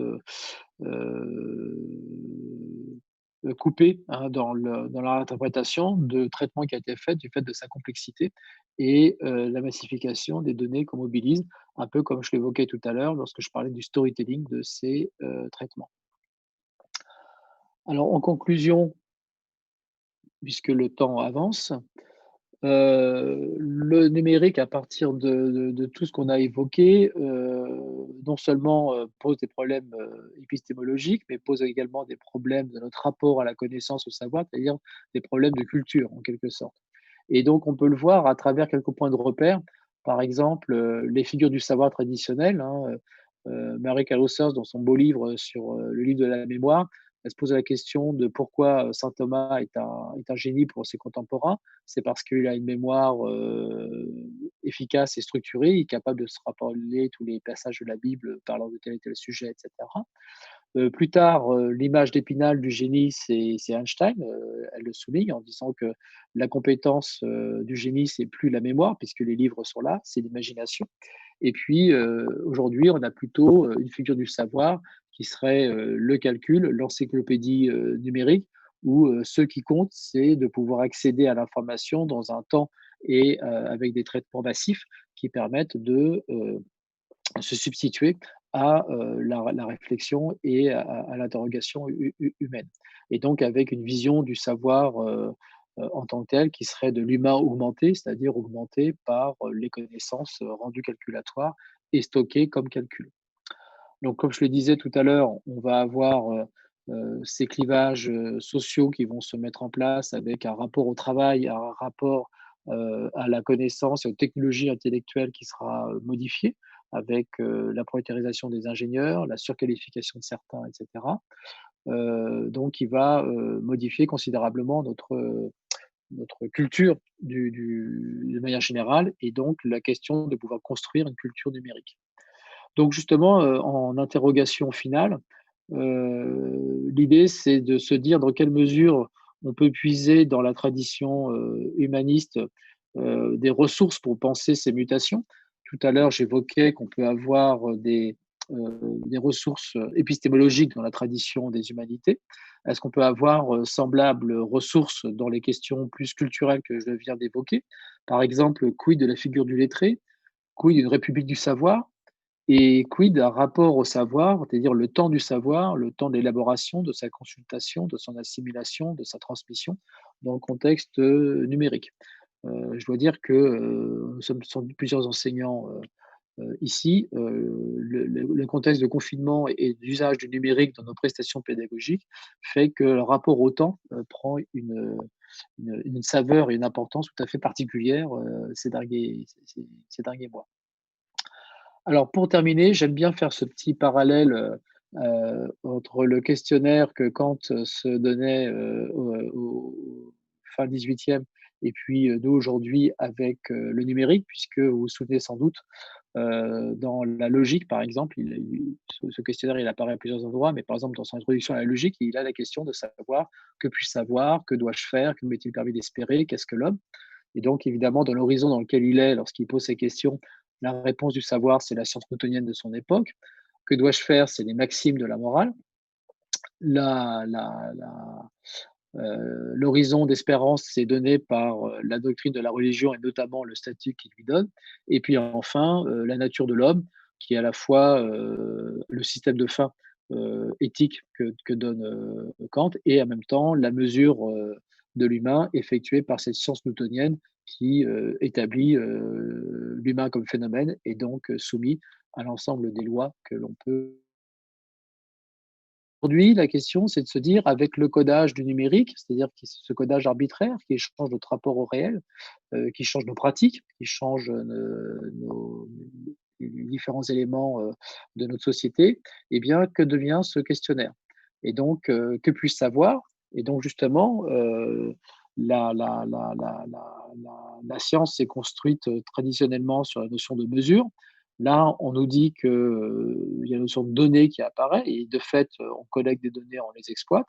Mais si la donnée n'est pas exactement la mesure, comme je l'ai évoqué tout à l'heure, c'est-à-dire que si la donnée comme trace n'est pas des traces de même type que la mesure comme trace du réel, eh bien, comment est-ce qu'on peut construire une épistémologie de nos outils numériques qui proposent certains résultats et donc quelle est la manière de les interpréter, de les mettre en perspective, de les comparer, bref, d'avoir la construction du savoir dans ce contexte-là. Le codage étant arbitraire, comment est-ce qu'on l'encadre d'un point de vue moral et éthique, c'est-à-dire quels sont les bons usages hein, qu'on peut avoir du codage. Donc, il y a tous les questions qu'on retrouve aujourd'hui d'éthique by design, de computer ethics, etc., qui font partie de cette question posée par le code dans le rapport à règles de comportement attendues, espérées, nécessaires ou rendues nécessaires par ces mobilisations. Et puis après, tous les effets d'horizon, hein, qui se déduisent, c'est-à-dire que m'est-il permis d'espérer? Et donc, là, on nous propose des images qui sont, on va dire discutables, qui sont l'augmentation de l'humain par le calcul, en fait, hein, où l'humain étant lui-même un codage, eh bien, on peut l'enrichir par les traitements calculatoires, de ce qui le code. En plus, l'humain, devient éclaté par les différents codes qui le caractérisent, que ce soit, le code que, la santé va faire de nous à travers nos empreintes génétiques, à travers, nos empreintes physiologiques et donc on sera, pris dans un big data qui nous dira, quel est le protocole qui s'applique à nous. Le codage social, hein, où on va avoir, l'empreinte numérique de nos comportements sociaux qui va, nous soumettre à des lois de contrôle éventuellement ou des lois de mesure ou de statistiques, d'État et cetera. Et enfin la question globale, qu'est-ce que l'homme? Et donc, qu'est-ce que l'homme au-delà de la somme de ces différents codages? Est-ce qu'une anthropologie est encore possible? Est-ce que l'humain existe encore à travers, ce codage? Et donc, est-ce qu'on peut encore parler de l'individu comme tel? On parle de plus en plus d'infra-individus, hein, j'ai sans doute rencontré comme moi cette expression, qui, justement, reflète que, l'individu n'est que l'union fortuite et contingente de différentes, sous-parties qui sont des sous-codages, de ces manifestations, de ces comportements. Et donc, le principe même d'un être humain comme unité, en fait, explose par rapport aux différentes phénoménalités qui le caractérisent. Donc, la notion même d'anthropologie, en fait, se pose et on rejoue un petit peu ce que Foucault disait jadis sur, la mort de l'homme. Donc, y a-t-il, prétexte à avoir un humanisme de cette culture numérique et donc de pouvoir, s'interroger sur les ressources qu'on peut tirer de la tradition, humaniste, pour penser ces enjeux ou ces glissements ou ces évolutions que le numérique entraîne sur, notre rapport au savoir et le rapport à l'humain. Et d'ailleurs, du coup, je cite le plus grand philosophe du XXe siècle, le chat, pour conclure ma présentation. Et je vous remercie de votre patience et de votre attention. Vous n'êtes plus là? Merci, merci. Est-ce que tu m'entends? Oui, c'est bon. D'accord. Est-ce que tu peux départager, s'il te plaît? Oui, absolument. Alors attends, il faut que je retourne sur l'interface. Alors, arrêtez de partager là. Voilà, c'est bon. Merci. Donc, traditionnellement, à ce moment-là, non seulement que je te remercie pour cette présentation fascinante, mais aussi je donne droit à tous ceux qui doivent quitter et qui ne veulent pas jaser un petit peu après, de partir sans injure, sans blesser personne. Donc, et avec ça, j'invite des questions de ceux qui décident de rester. Sinon, j'en aurai deux, trois moi-même. Bon, moi, j'en aurais bien une ou deux, mais je ne veux pas amputer le temps des étudiants.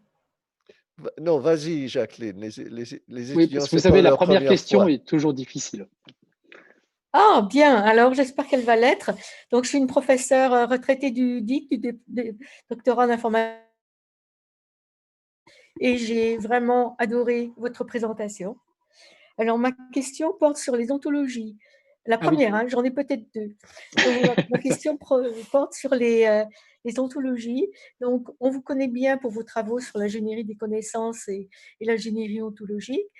Vous n'avez pas mentionné cet aspect. Je ne veux pas, bien sûr, qu'on retombe dans le fameux débat entre épistémologie et ontologie, mais puisque vous traitez des deux, j'aimerais beaucoup avoir votre avis sur ce point.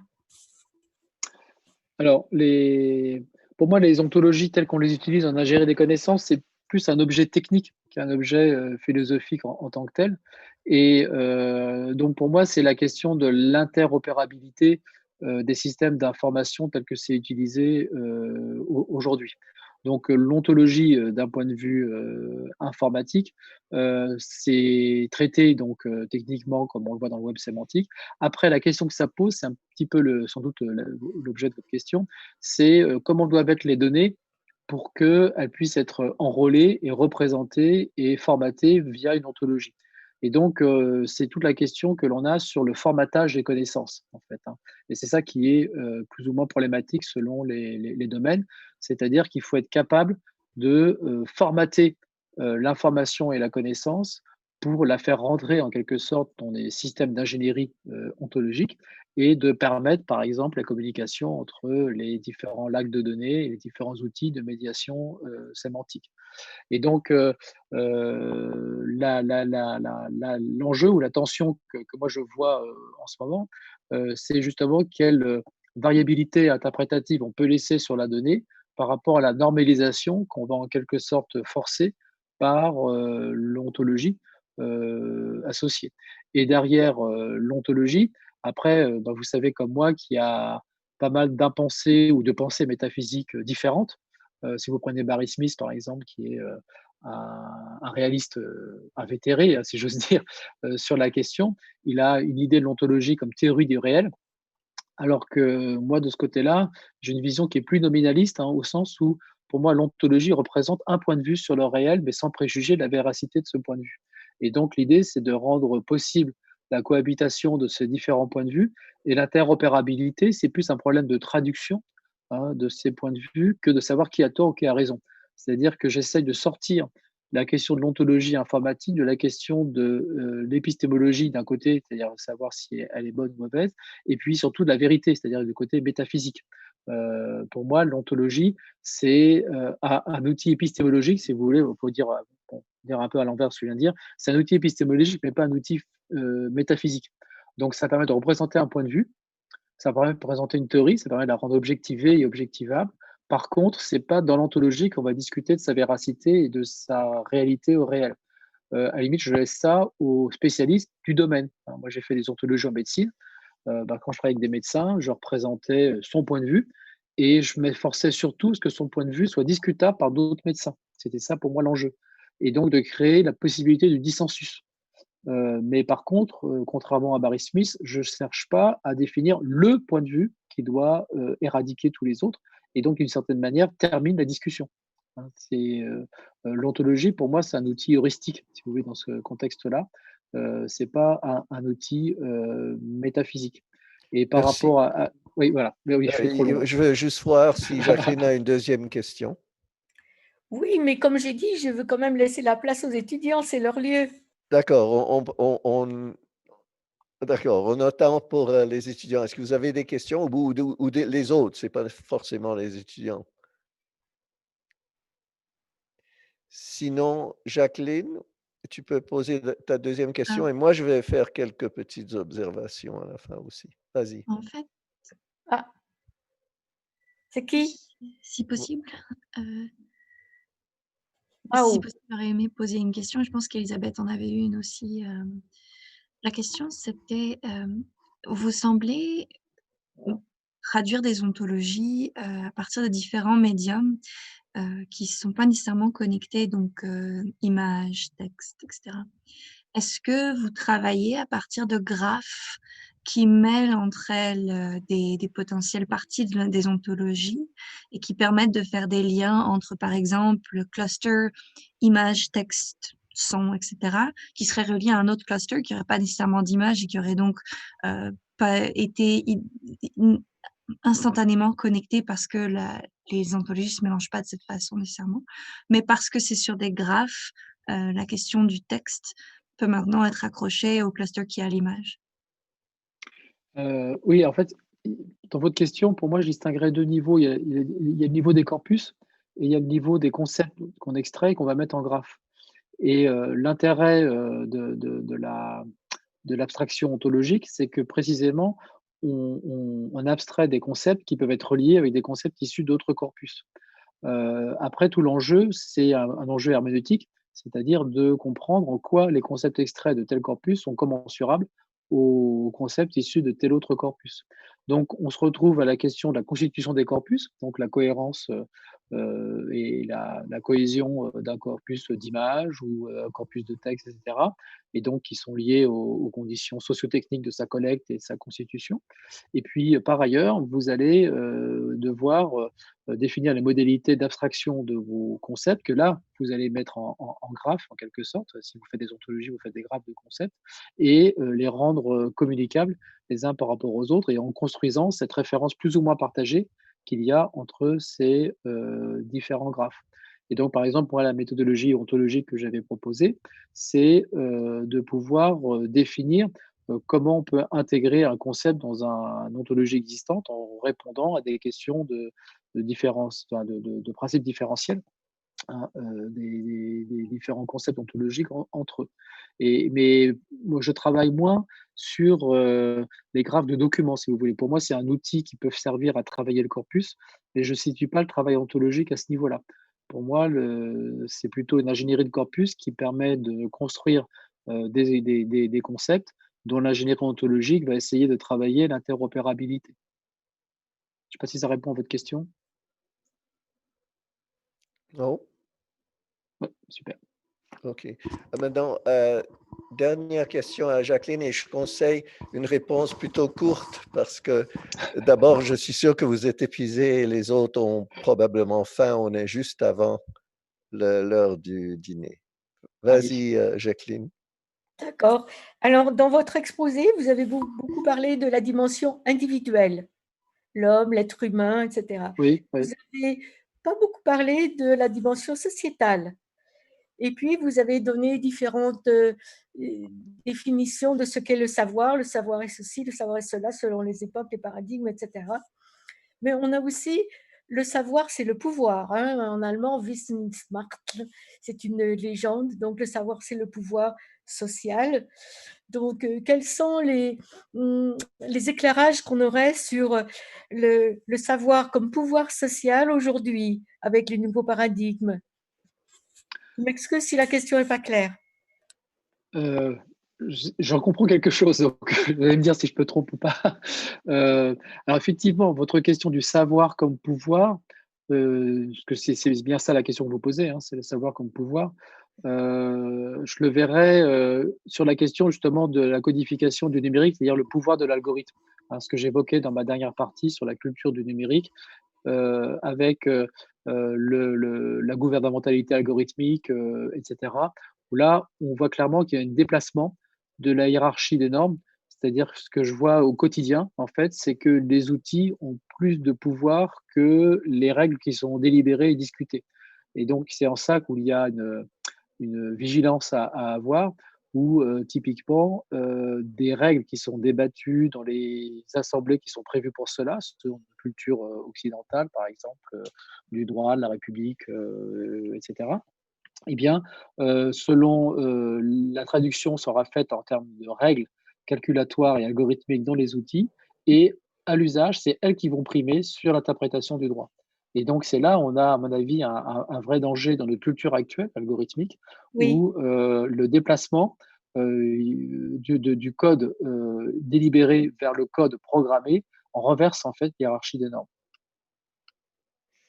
merci. Très bien. D'accord. Alors, avant de clore, juste quelques petites observations. Plutôt une question. Il existe des humanistes aujourd'hui qui ont des soucis, non, ils existent, et en plus, qui ont des soucis pour la pérennité du numérique. C'est-à-dire, je ne comprends pas ta question, Étienne. Que les objets qui sont en forme numérique ne vont pas perdurer. Ah oui, oui, et ils n'ont pas tort. Moi, je travaille beaucoup en préservation numérique parce que je travaille encore avec l'Institut national de l'audiovisuel.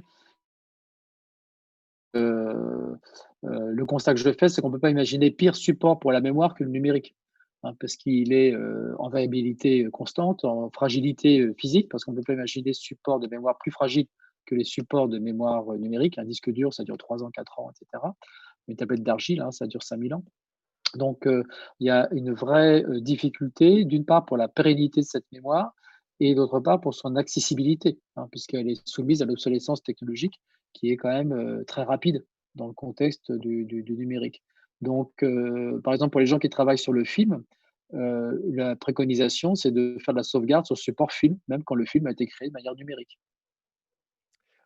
Merci. Et puis, tu as parlé de la dissension, le désaccord. Je voulais juste ajouter que l'information se définit par la réduction de l'incertitude. L'intersection sur laquelle nous sommes tous d'accord, c'est pas de l'information, Oui, sauf du absolument. fait qu'on est d'accord. Donc, c'est Oui, sûr c'est que ça. d'accord. Oui, mais tu as parfaitement raison, mais paradoxalement, les usages sociaux sur l'information sont sur la recherche du consensus vide et non pas du dissensus critique plein. C'est ça. J'avais 2 autres points, mais je ne les mentionne pas. Je vais terminer sur la question de la sentience, la sensibilité. Avant de dire que l'avenir de l'humanité et l'humain, c'est le codage, je dois te rappeler, je suis plutôt biologiste et le seul être enfin, l'être qui a le ressenti et qui va perdurer, c'est l'être biologique et non pas le code. Alors ça, je suis archi d'accord avec ça. Ce que je voulais pas surtout pas dire que c'est ce à quoi je croyais. Ce que je disais, c'était le paradigme du numérique, c'est le code arbitraire, et que si on en fait l'alpha et l'oméga de notre construction de connaissances, pour moi, on va vers une impasse. D'une part parce qu'on ne pense pas les conséquences du codage, et effectivement, là, je te rejoins complètement, on laisse de côté l'humain en tant que tel, qui est un être Ceci, biologique. Je suis complètement d'accord. ceci dit, les êtres biologiques sont issus de code. Oui, mais la question, c'est dans l'interprétation du code et le code est peut-être l'interrupteur au courant électrique et pas l'inverse. C'est ça. Merci beaucoup, cher Bruno. Oui, ah, oh, tu es encore là. Non, non, non. Écoute, Elisabeth, je t'ai envoyé un message pour voir si tu étais encore là. Ok, vas-y. Ah,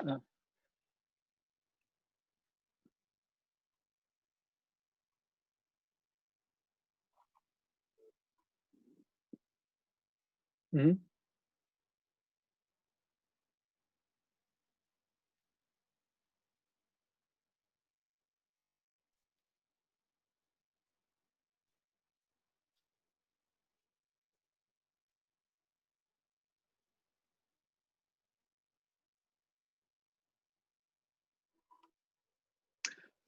Bah, d'une certaine manière, je pense que un des lieux de recouvrement de ces deux angles d'attaque, je dirais, c'est les corpus de documents numériques ou numérisés.